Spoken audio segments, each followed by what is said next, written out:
Hello everyone, I am Mrs. Apeksha Sankhe from Mumbai Public School, Extra Talepakadi English and CGM Borivali. Today we are going to learn about various expressions and feelings with the help of working model made by me.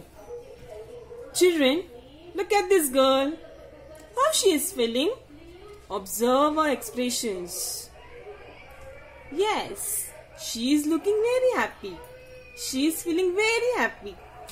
How you came to know? Yes, by observing her expression on her face. Now, I'll change her expression. Now, how she is looking? Yes, she is crying. Like that, so many expressions are there in the inner side.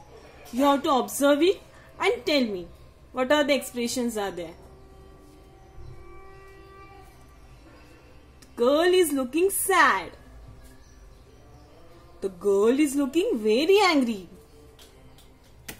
The girl is laughing. The girl is feeling sleepy.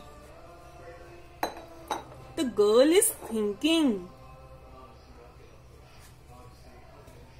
The girl is having fear.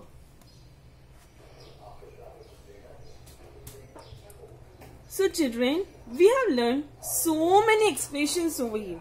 So what you have to do? You have to make a same expressions on your face and make a list of that words and read aloud in front of your parents. Hope you have enjoyed this activity. If yes, give me a big smile. Thank you.